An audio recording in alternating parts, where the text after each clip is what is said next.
activist of activists. I'm not being.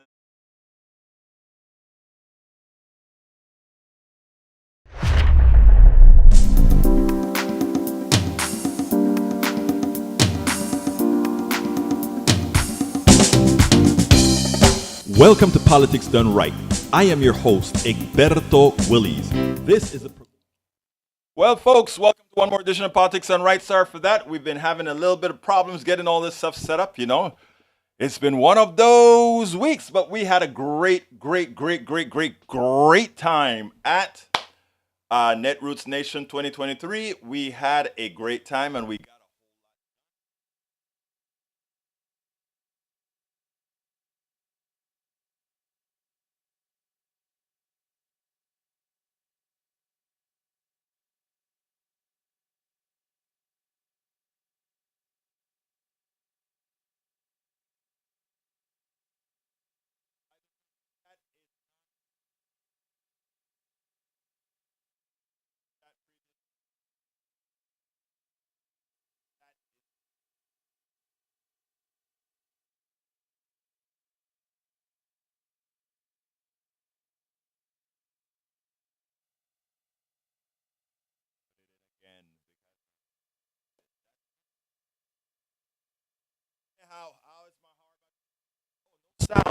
no sound. How are my peeps doing? Okay, I think the sound is there now. Can you hear me now? Can you hear me now? I think you can hear me now, right?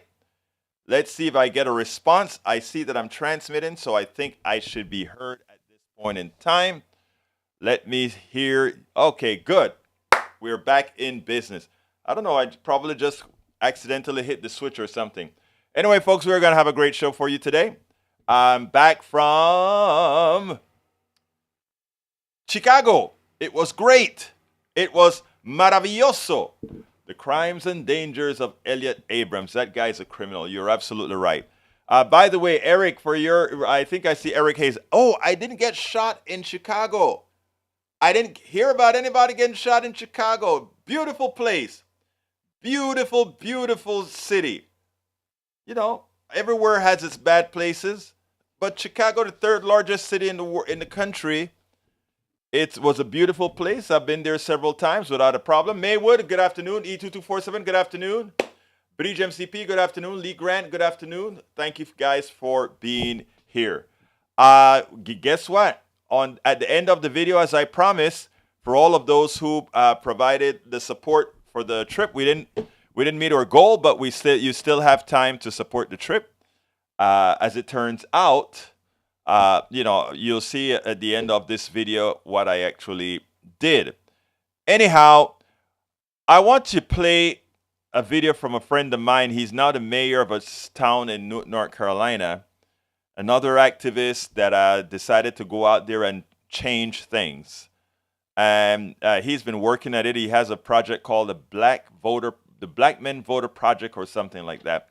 But anyhow, let's go ahead and listen to the first interview. I played several of them live when I was at Netroots.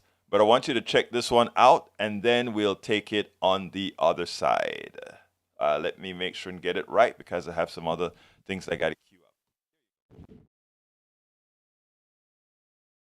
up. Welcome to another edition of Politics Done Right. Hey, folks, when I talk about the activists of activists, I'm not being overblown. We're here with Mondale Robinson. Mondale, how you doing today, my brother? Great to have you here. It's good to be back. It's good. Hey, I owe you this. I'm behind. Actually, yeah, you stood me up the last Netroots, man. I'm hurt. Charge it to my head, not my heart. Okay, I know it's not your heart. I know it's not your heart. Anyway, look here. You've been doing a lot of great things. You have a new organization. Well, it's not new anymore, but you have an organization that's really getting voters engaged. Talk to me a little bit about it. Yeah, man. Black Male Voter Project. We're going into our 5th election cycle right now. Mm-hmm. So she's no longer a baby. I know. She's a kindergartner now. Exactly right. And like kindergartners, she's learning so much more about black men specifically. What we know. Let me stop you right there. Why do you have to centralize on black men? We know we have a voter issue around, but there's something specific about black men that you got to centralize. So talk about it. Yeah, it's the lack of prioritization from the party, auxiliaries, and frankly, any organizations doing this work.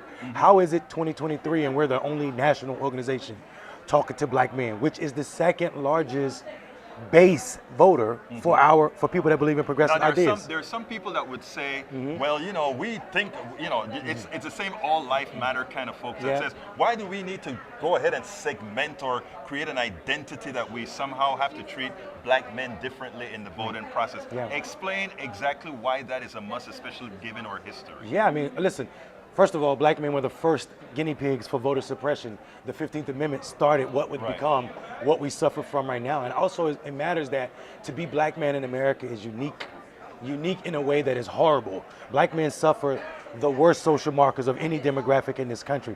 We have the shortest lives, the worst economic outcomes. We're more likely to be killed or targeted by police officers, and also school and the prison justice system is not working for us. So to be black men and not see your issues prioritized by a party that says they're speaking on your behalf is the absolute reason why Black Male Voter Project exists. It is interesting because I always talk to folks, folks would always talk about identity politics. We need to get away from identity politics. I said we can only get away from identity politics. We only can get away from women's issues, men issues, black men issues, etc. when identities don't matter. And at this point in our history, identity matters. Expand on that. Yeah, I mean, getting away from identity politics sounds like a talking point for Republicans. Right. It's the idea that you don't need to be woke. Right. The anti-woke mob or the woke mob, whatever they want to call us. Think about that in terms, who wants to walk around sleep? Right. What are you trying to hide from me? What do I need not know for you to suffer from your politics? So this idea that you don't need to talk about identities is to say that I don't need to say what's really ailing me. I don't need to talk about what's killing my communities. That to me goes against everything I stand for, not just politically, but religiously. I serve a Jesus that was a minority Jew born under Roman occupation, who was bilingual, who said what you do for the most or the least, and also what you don't do for them, you're speaking to my policies. So the idea that for me to not talk about identity politics is to go against my God, and I can't do that. Exactly right. Now, let's go deep now into your organization.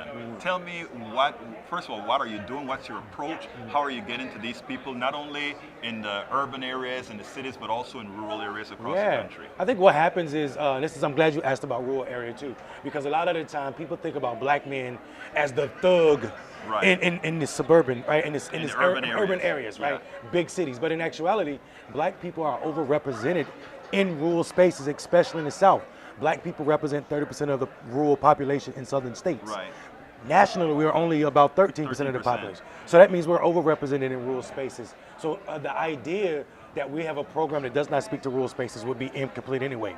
But our program is a year-round program that does not focus on traditional methods or candidate work. So let me stop you for a second. Does that mean you are not dependent on even though you've been around for 5 election cycles, you make sure, unlike what, let's say, the parties do, you don't only try to contact your folks during an election cycle, but throughout the year? Yeah, I think that transactional nature of campaigns, like calling people 2 months before an election to talk about how important this election is, how important this candidate is, this candidate can save your life, does not ring true with black men. There's never been a candidate or an election that saved black men. This is why we find ourselves where we are right now. So we know if we're going to be trusted messengers for this demographic, then we have to show up every day. So we knock all year round. We also have programs that are built to mimic the lived experience of black men. It's called Brother Be Voting, which is our focus group. We don't let cameras in there. It's not like an overt political conversation. We only let 3 political people in, and the other 74 are brothers who are gang member drug dealers who don't vote at all or vote sporadically. Because I feel like if we're going to expand the electorate, we don't need to worry about voter registration with black men. We don't have a voter registration. We don't have a clientele problem. We have a product problem. People aren't buying the Democratic product, right? 72% of the black men that are registered in this country right now either did not vote or only voted in one of the last 3 elections. Listen to me, 73% of black men that are registered to vote in this country is rejecting our politics. 73% said, I'm not voting, or I've only voted in 1 election. These are brothers who are already registered. So don't talk to me about voter registration when you're not doing what you're supposed to be doing with this demographic. And people should know this is not a critique of black men. because we know that every time a demographic increase in its participation in an election, it's because they spent more resources on them. So when you see black men being more likely to be non-voters or one election voters than they are two election or super voters, then that's a critique of the model that you're running, that transactional nature that you're talking about, where you show up after Labor Day telling me how important this election is when you're not doing anything when the police are killing my brothers and my family members. You know something, Mondale, you hit on something. I've been concerned watching how many, let's say, black men starting to jump on the Trump bandwagon. It's not many. And I know it's not many. I'm not trying to make it many, but I'm saying that any would. Any would. Right? Believe it or not, speaks to what you're saying. It has been transactional. If somebody says, well, I've tried this, I've tried that, what the hell? Let me just try something else. And I mean, so the beautiful part of it is black men aren't growing their support for Republicans, right? There's always, since the switch in the 60s, right? Since explain that, because a lot of people have, you know, one of the selling points and the parties is like, hey, remember, the Republican Party is the ones who signed the Emancipation Proclamation, and the Democratic Party is the one who was into segregation back in the. Explain to folks why that is a silly argument. It's a silly argument because of the same reason Ronald Reagan was a Republican. Let me explain what I'm talking about. In the 60s, it was a woman.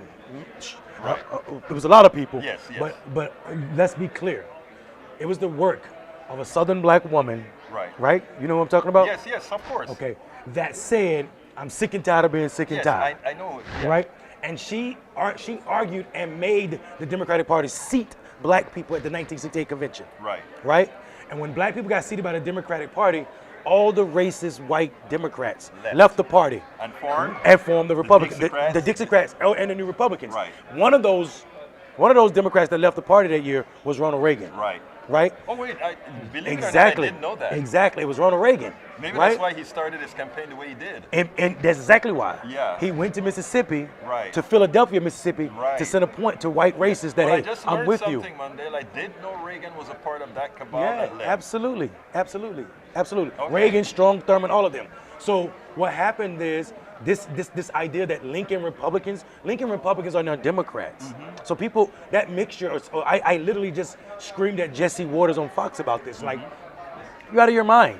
Your Republican Party is not the party of Lincoln. Exactly. You're not the party of Lincoln. That's almost like me saying, you know, I'm the same as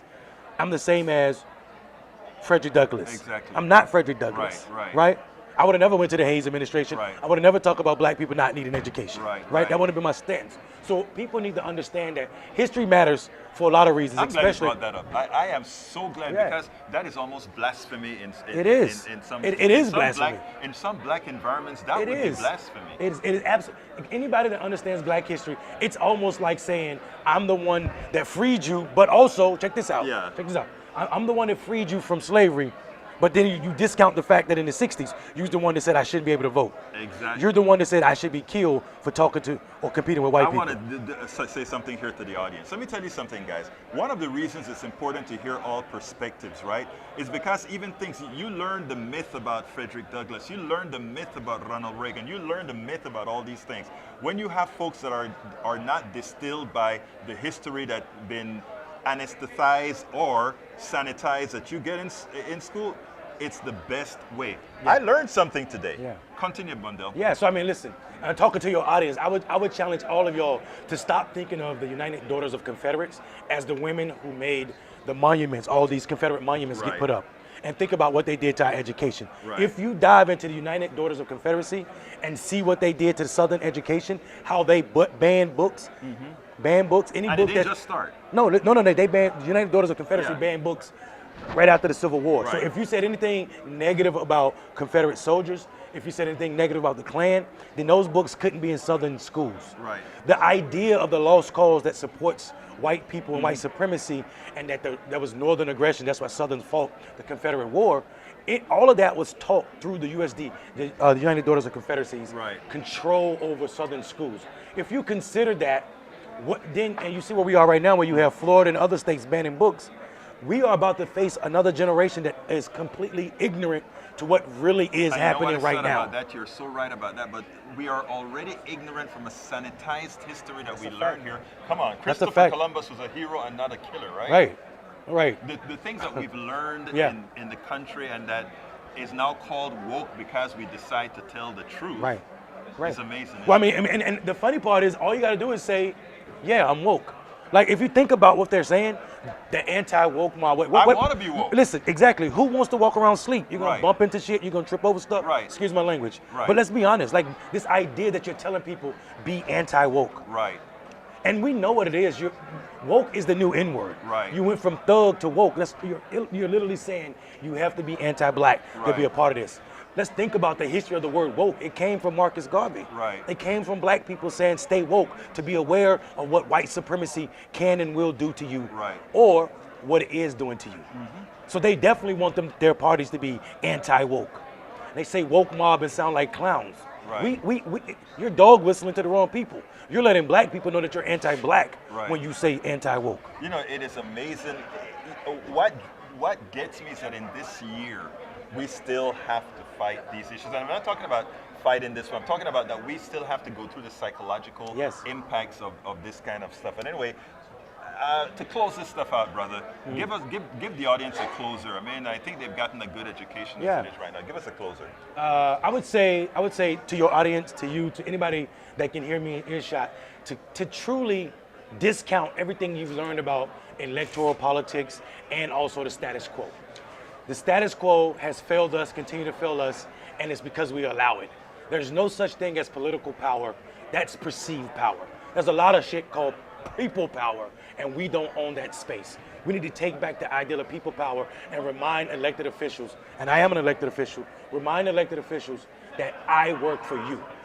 And when you don't do your job, you get fired.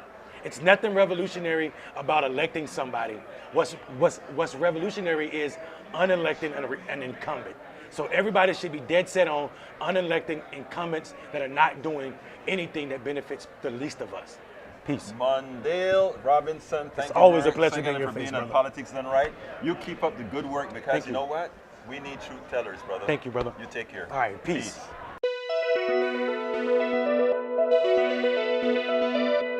We spend a lot of time deconstructing the news, trying to parse it into a form that everybody can understand. We try to find those little nitpicks where it flies above the fray, etc.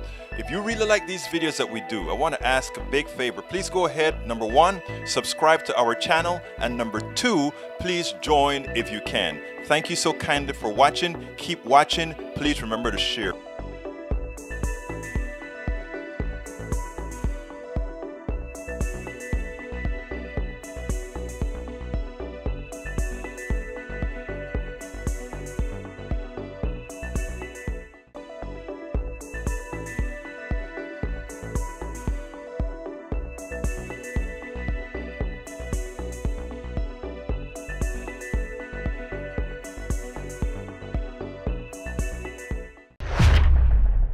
All right, folks, I hope you like that. I went ahead and let that play through because I wanted everybody to see who the producers, supporters of all our Netroots videos are. And if you notice, it listed all our supporters of the Netroots trip to Chicago. So anyhow, folks, I hope you enjoyed that. I have another one that I want to show you as well.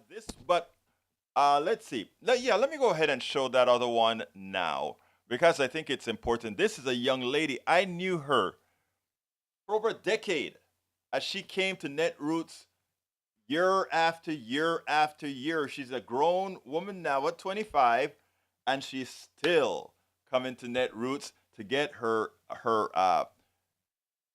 progressive bona fides relit every single year. Check this out, and then we'll take it on the other side.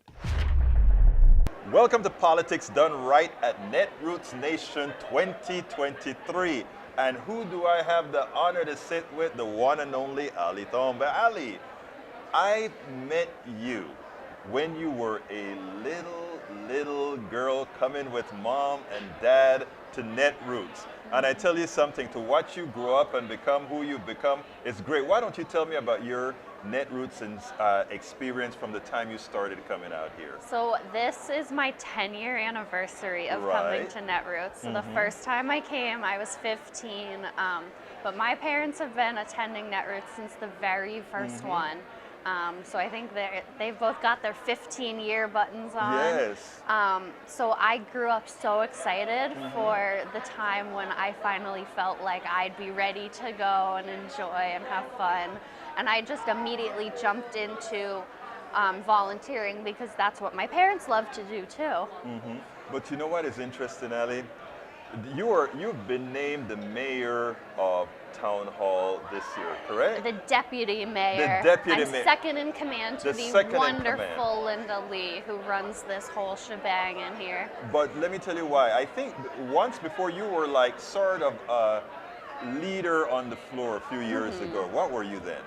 I was the deputy mayor then, so I'm always second in command to Linda, but Well, it's still a very fine title. But it's not only a fine title, it's an important title because everybody knows you and you go around and you keep these things running just fine. Absolutely. Now, I'm glad that you spoke about your parents' volunteerism because what I think I want to impart to a whole lot of folks that are watching us right now is that parents matter and how you are reared matter. And for you to have seen, well, I tell you what, don't let me answer that. You saw parents who did things. What did that mean to you? I mean, it meant so much. My parents were so involved with not only like watching the events, but helping to put it together. And I mean, they always made sure to remind me that this entire convention is put together by 4 paid staff. Everybody else is volunteers. And I think that's really incredible that we've got 3,000 people here between like in person and remote. That is incredible, and it's all done with the help, or a lot of it is done with the Right. help of volunteers. And seeing my parents doing it, and not just doing it begrudgingly or doing it because it got them a reduced price ticket, but doing it because they adored doing it, just meant so much to me. Now, what does it also mean for your activism and your political awareness? Because as it turns out, one of the things that we hear a lot about young people your age and your either teens or low 20s or whatever is that they're not engaged into the body politic. And I think by you coming here, you actually see a reason why you must be, why you should be. Absolutely. Go ahead. I mean, I'm always surprised by the number of young people that I do see here. But yeah, I think a lot of people in my generation are either like disillusioned by the political system. They see the like struggles that we've had the past couple of years, the struggles that we have, even though we have like a Democrat in the White House. Yeah. And I think a lot of people my age just struggle to see like, you know, the light on the other side. But I think it's coming to events like this that help me see that light and see that it's not just a small movement of progressive people. It really is. We've got thousands of people here, and it's just so amazing to see the passion, all the people who dedicate their lives to making this a better world to live in, a better country to live in. It gives me the motivation to keep going, to vote, to be involved in like local elections, to get like loved ones involved. So I mean, I feel like this really gives me like the confidence I need to go out into the greater world and sort of spread that optimism and that belief. And you know, the idea that we can't do this alone. It's a group effort, you know? And seeing so many people come together for a common goal, it's inspiring. Well, let me tell you what is inspiring for me. What is inspiring for me is when I see young people like yourself not only jump and take the baton, because, you know, we're getting old, man. We're getting old, you know. We can't keep doing this stuff. We have to pass the baton. And knowing that, and I'm not saying this, I'm not saying this to be kind. Knowing that we are passing the baton to folks like you and other young people that show up here, that are engaged, it is like, you know what? We are going to be okay after all. We are going to be okay after all. I have no doubt. I have no doubt that given the caliber of teens and young adults that I've seen pass through here and that I've spoken to, we're going to be in good hands. So, Ali, it's been my pleasure to speak to you. Keep doing what you're doing, and you keep coming out here, all right? Thank you so much for having me. Absolutely. Well, folks, I hope you like that one. Like I said, I knew her from she was, a kid coming to the thing, and she was always running around with dad and mom. And the good thing about it is, people always knew who her parents were, so they'd take care of them if they're all over the place or whatever. It is great seeing these kids that have grown up at Netroots Nation and now making a difference, and pretty soon going to be a big part of it. Let's see. Melanie Keelan says it is so important. We're getting up there. Yeah, we are. Paul Fleming says when multi-billionaires take control of our most vital tool, which is communication, is not a win for democracy. It's a win for the oligarchy. I agree.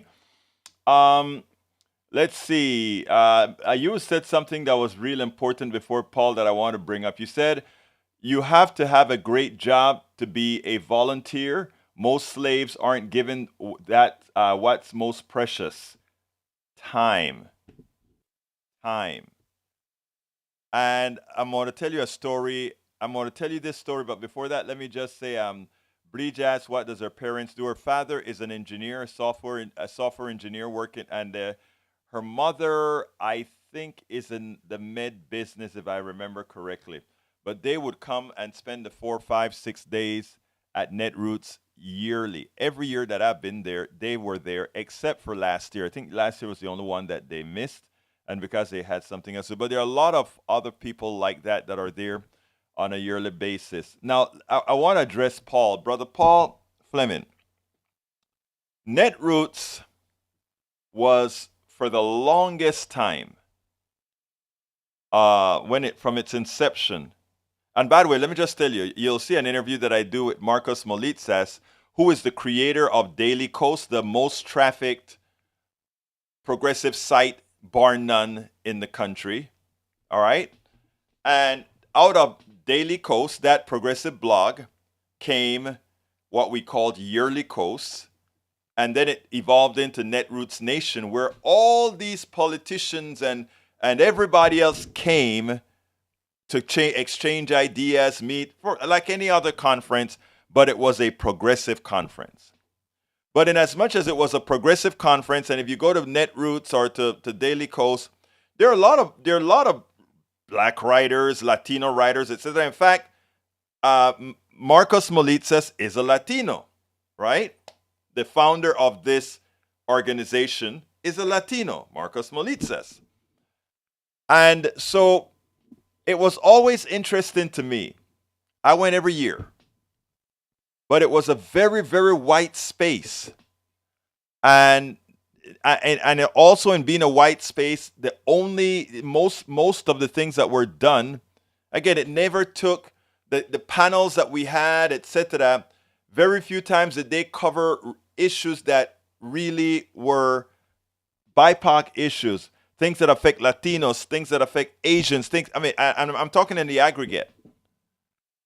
Eventually, the few black folks and Latinos and others that went to this conference, they started to write in and say, look, this is not, we're a progressive organization, and Netroots is about 19 years, yeah. And I've been attending for about, I think, 12 or 15, somewhere around there. But people were complaining about that, and they made a switch. Sometimes I think the switch was not sufficiently natural, but they did things like give scholarships, etc., for people of color to show up. And this goes into what Brother Paul Fleming had to say. In the aggregate, because people of color that, they either don't have jobs that allow them to travel, are not the ones generally chosen to travel to go to these conferences, or they just don't have that thing that Paul talks about, time. All right, we had a Netroots in Atlanta about 4 years ago, Paul, and I don't know why then I didn't put one and one together so that we could have met when we had the Netroots in Atlanta. But anyhow, so as it turns out, they started to give scholarships to schools and different folks so that they could come into town. Some of them even got airfare. Some of them got rooms, etc. And they did that to try to say, yeah, we need to do something to equalize the floor. Now, a lot of Republicans would say, that's a handout, or, why are you doing things like that? It's not fair to others. Well, again, we're coming from where, and I hope my conservatives that are listening understand this. There is a built-in bias against people of color in the country, not necessarily, some overtly, but not necessarily overtly, but just by the reality of the country. When the laws in this country were written racially, and I'm talking about explicitly racially, because they're still written racially right now, but we can go into that another day. But when they were explicitly racial, they created inherent biases that goes on forever. And we can go into the prices of homes. We can go into the type of the credit that people get and the interest that is charged for one particular group versus another particular group. There are a lot of things that we can go into to show that the systemic nature of what this country has done to BIPOCs century after century is a result of what you see right now, the poverty rates that are higher, the crime rates that are higher. All those things have its genesis in the same place. And we as progressives, those of us at Netroots, had to realize that the solution to that problem had to involve those people that were oppressed. Henceforth, the scholarships, henceforth, centralizing several times on issues. If you went to a Netroots this year we had a huge overrepresentation. I'm talking about in the plenaries, etc. There was a very overrepresentation of blacks in these I said it first and now I missed it. Plenaries, right? And the reason why is more than likely the past underrepresentation that gave a skewed view of how things were. The same applied to affirmative action, etc.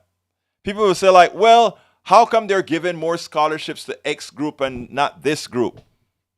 And you have to say the same thing. When X group was getting the advantages, all the country's advantages, of course, that is something that would have to be mitigated and then seen. Melanie E22 said, thank you. This is sad but necessary information. E2247 is always keeping us informed as well. The Israel-Palestinian issue, the Biden and Abrams issue. Yes, it is terrible. It is terrible. Anyhow, so Paul, the reason why I wanted to expand on what you had to say there is that it is really an issue. I mean, from voluntarism, etc. And it creates a it's Egberto. It's not a pie. What are you talking about, Bridge, when you say it's not a pie? I'm not sure what we're talking about when you say it's not a pie. So help me out there. Bridge.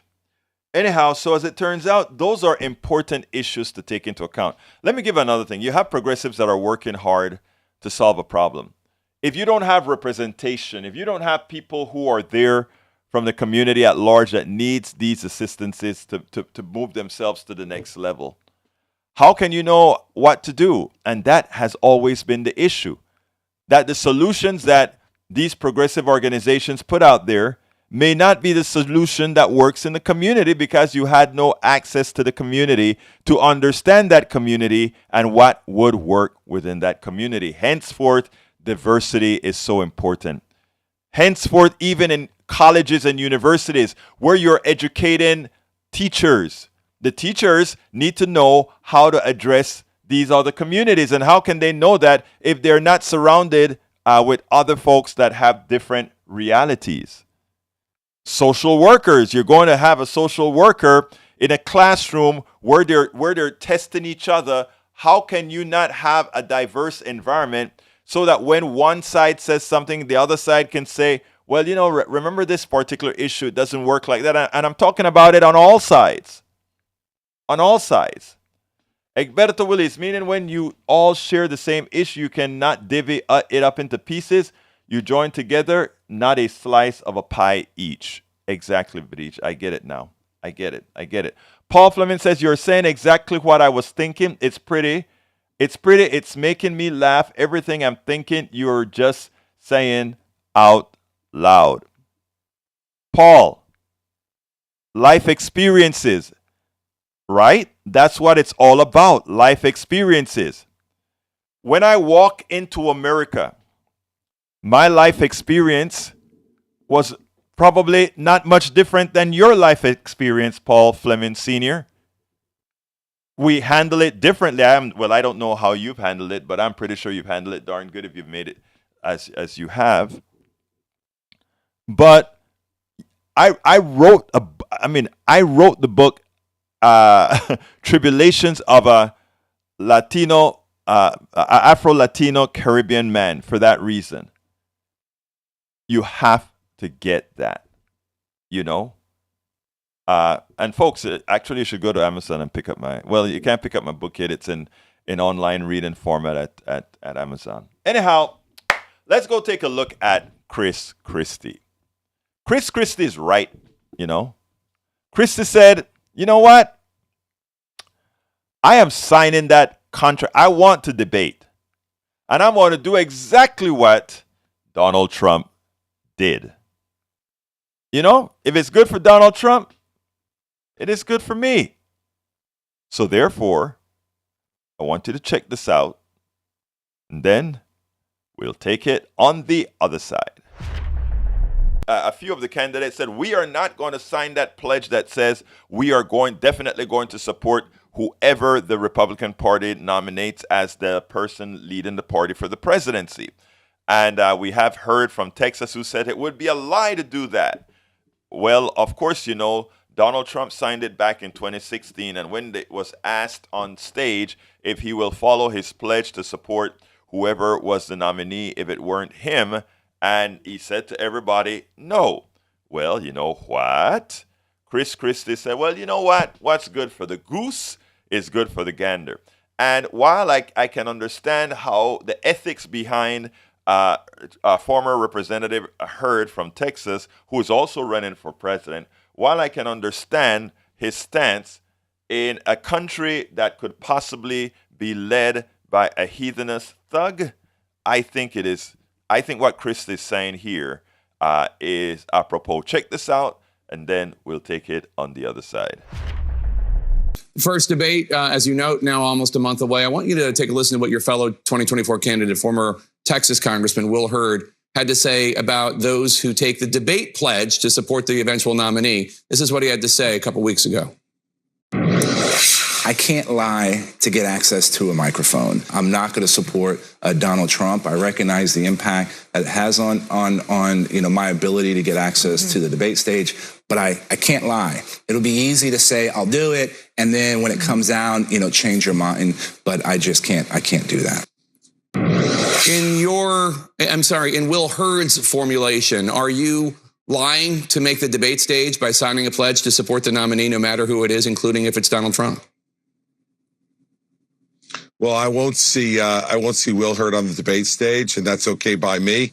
The fact is, we've got to change our party, Jake, and change our country.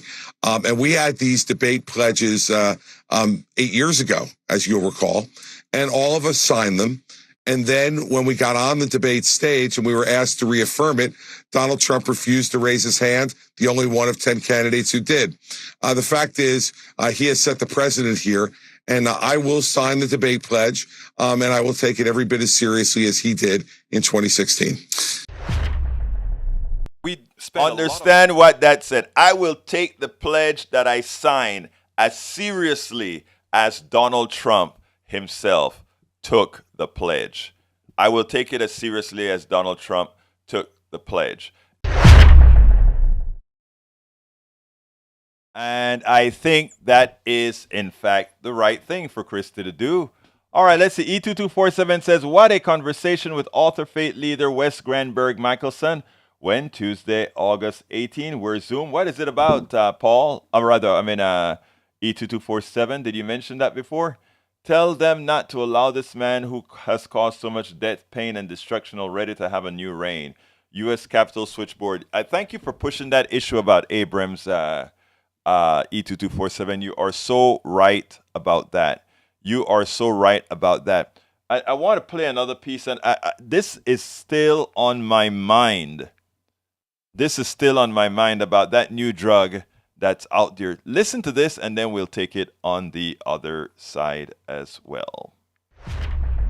There's a new drug that came out, right? Well, it's, they've been working on it for a while for Alzheimer's, and they want Americans to pay $26,500 per year for this drug. Sanders went ahead and he started to raise hell. He says, he raises concerns over outrageous prices of the new Alzheimer drugs. Not only does the high price of Leqembi threaten Medicare's finances, it will also negatively impact seniors on fixed incomes suffering from Alzheimer's who simply cannot afford to pay.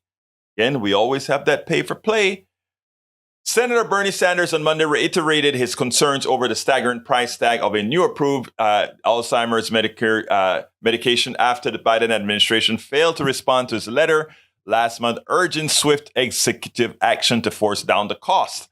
In a new letter to Health and Human Services Secretary Javier Becerra, Sanders wrote that the current $26,500 price for Leqembi is outrageous and demanded that the Biden administration explain why the cost of this drug cannot be reduced to $8,900, which is the price independent experts believe it should cost based on its effectiveness. Sanders, the chair of the Senate Health, Education, Labor, and Pensions Health Committee, raised particular alarm over the drug's possible impact on Medicare finances. Shortly after the Food and Drug Administration approved Leqembi last week, the Centers for Medicare and Medicaid Services announced that Medicare will cover the treatment broadly, a contrast from its decision last year to limit coverage of Adulhem, a different high-priced Alzheimer's drug.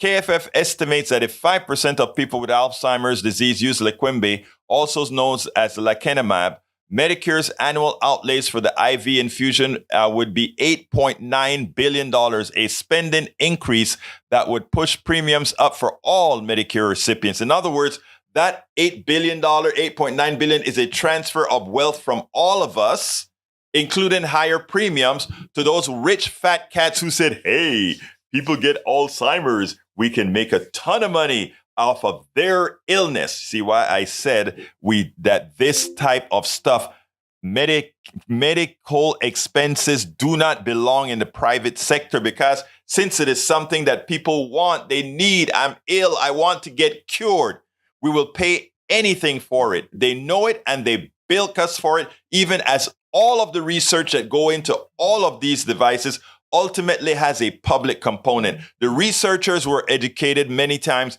by public universities. The company's investment in these drugs many a times are covered by grants and universities. And moreover, even if they do some research themselves, if they lose money, they never lose money. Why? Because all that money that they lose is written off on their taxes on the profits of other drugs. So it's a lie to you. Whenever you hear they're not going to invent new drugs, if you don't allow them to overcharge you, it's a lie. But it's a lie that's not only known by, like myself and many others, it's a lie known by the government. It's a lie known by everybody. It's a bunch of people fixing the cost of these drugs to transfer the wealth, to extract the wealth and give it to a few. We have to stop this. We have to stop this. As Sanders wrote, not only does the high price of Leqembi threaten Medicare finances, it will also negatively impact seniors on fixed incomes suffering from Alzheimer's who simply cannot afford to pay the 20% copay of more than $5,000 a year for this drug. With a median income of about $30,000 a year for seniors on Medicare, the purchase of this drug would amount to over 1/6 of their income. Just that one drug, not their entire healthcare bill, just that one drug. That is unacceptable, the senator continued. A prescription drug is not effective if a patient who needs that drug cannot afford it. Worse, it's not like that drug is so effective that it deserves the price. You know, the drug industry is the only people that charge you for lack of performance. In other words, they have a drug that may help somebody live 30 days more, 60 days more on the aggregate. And they feel for that, they are willing to charge the arm and a leg. That is ridiculous. If I have a drug that's going to give me 60 more days on earth, I will give my daughter, my wife, and all my loved ones a big hug and say, I love you guys. You know what? I love you so much that it's time for me to go, and you go ahead and take that income that they would have ripped off from you to the drug companies. Please use that to have a better life. Please use that to soothe the pain of losing me because I would have been lost anyway. Folks, we have to stop it. We have to stop this thievery. We have to stop this thuggish behavior by those who control our healthcare. We have to have healthcare for all. We have to take this country, not take this country back. We have to take this country away from those who have used us nothing more than slaves, indentured servants, and antiseptic slaves. We have to do better. We can do better. We must elect progressives who actually think about humanity before they think about anything else. Absolutely so. Anyhow, mira, mi hermanos, Bruce Pollard is in the house. Melanie Keelan from Barcelona, Spain. I don't know if I saluted you before, Melanie, but anyhow, Melanie's in the house as well. Hey, Bruce, why don't you call in? Bruce was out there at Netroots with me, and Bruce had himself a ball. You should call in and tell folks to use up some of this time and say, you know what? Let me tell you what's going on. Bruce, the number is 281-823-7747. If you're on the computer, I imagine you can call 281-823-7747. One more time, 281-823-7747. And don't forget, we are still trying to get to that point where the trip is paid for that I did to Chicago. We're not there yet, so the thing is still open, and I'd like to ask you guys to go ahead and continue. If you notice, I put that cheat sheet at the end with all the people who are now the producers and supporters of the thing, right?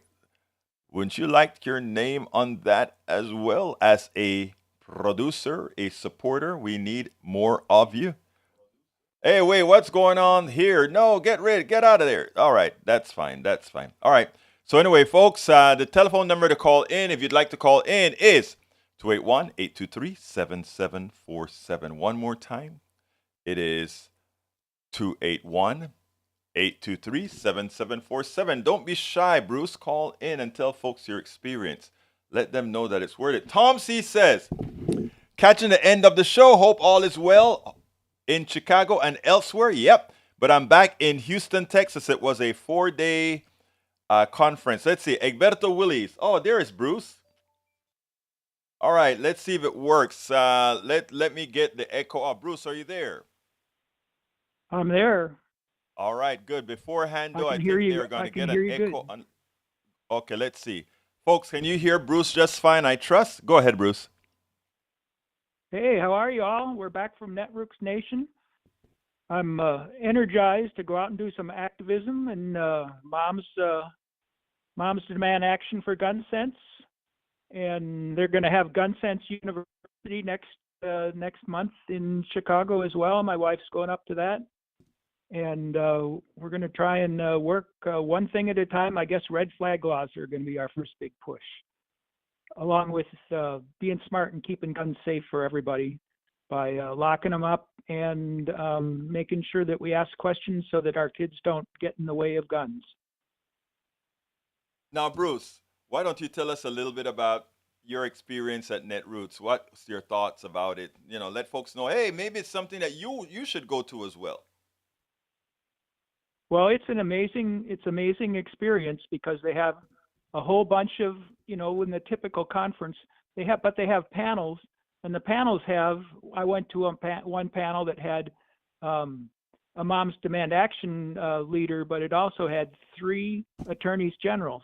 And they all were talking about what were the important things and how they could maybe get things better. And they're dealing with, in the Chicago and Illinois, they're dealing with trying to get the bail laws changed. And so they talked specifically about that. And the meetings revolved around local issues. And there were mostly local people there, at least in Chicago.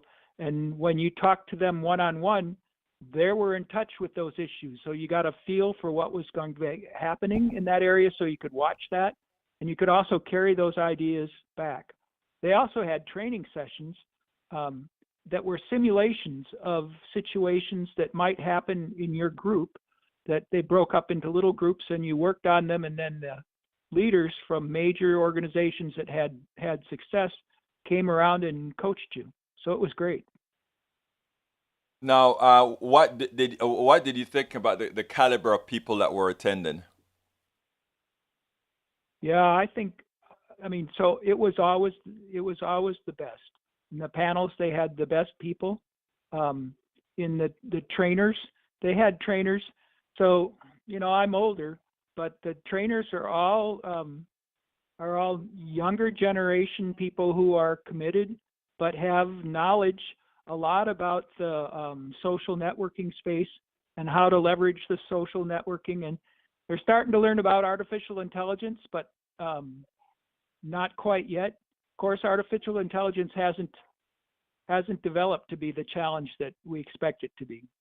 But in general, the people they're all positive, smiling, happy, friendly, working together to make things be better. Yeah, I enjoyed having Bruce out there with me. He would be all over the stuff as I was planted at that table, interview after interview after interview. Bridge, I did over 44 interviews. It's hard Go to ahead, believe Bruce. of 1,000 people. As 1,000 people, at least 90% of them knew Egberto by name, by face, and by politics done right. Hey, we had fun, and Bruce had that shirt. Bruce had that politics done right shirt on. So I am just proud that my brother decided to wear the shirt 1 or 2 of the days, because it meant a little bit of, as we would say, letting people know who don't know about the politics done right, and when they see the signs, it's like, that's where it's from. But anyhow, Bruce, it was great having you out there in Chicago, and I think it was a great experience. And for me, Netroots every year is a new experience and a great experience. And I think a lot more people that's doing this work should go ahead, because, like you said, the training is great. I think that it was really good for a lot of the younger kids in the Chicago area that came and participated. They have discounts for people like that, and the youth is great, but they're not real. They've got a lot to learn. Whereas, in the politics done right discussions that we have, we hit the broad spectrum and we don't use a lot of jargon. We get right down to the point. Egberto leads us to what the focus is from the progressive point of view, and he listens to the arguments back and forth. There weren't quite as many arguments back and forth there as on politics done right, which I think is the way to do politics, and that's why we call it done right. There you go, brother. And the other thing is that it is our show. It is all our and I always try to make sure to say that it's our show, all of our show. Bridge says, Egberto, if a regular person wanted to attend, what is the price to get in? Let me first say it this way. I think it's about, what is it, Bruce, for a single activist? Do you remember what the cost is without? As a single activist, it was $300. Uh-huh. But if you're a student somewhere, the price drops precipitously. And next year it's in Baltimore. Right. So that might be an interesting central place to bring the PDR posse together. And we could maybe that's true. We could maybe haggle a discount for everybody, and at the same time have our own. We could get Egberto to do a training class with everybody or a panel. And, I like that. Bruce, that's why we always have people think about things, right? Because that would be a good thing, and I bet we could get a panel together for that. And Bridge, by the way, they give scholarships. So anybody, let's say that the price is high or whatever, you can get a scholarship for doing that. You can also get a scholarship for volunteering.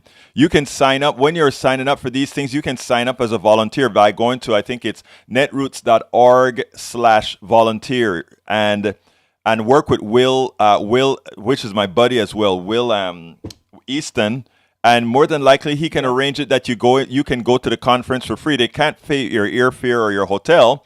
But and there are times when they even do that, so you never know. But again, for volunteering, etc., you can actually. There are a lot of ways to be able to go to Netroots Nation for free. Volunteering on the floor. And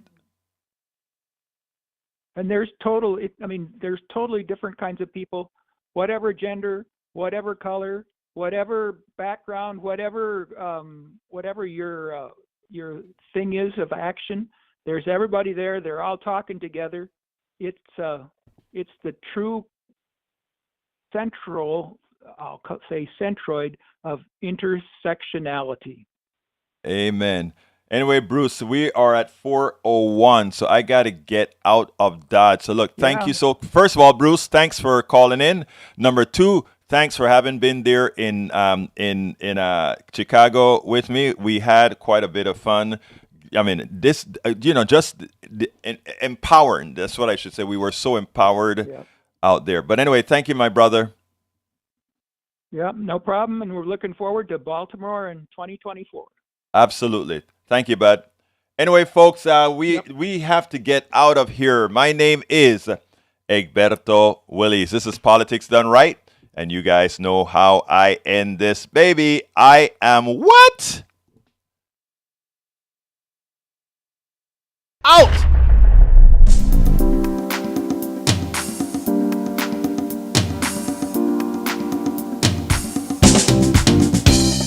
Welcome to Politics Done Right.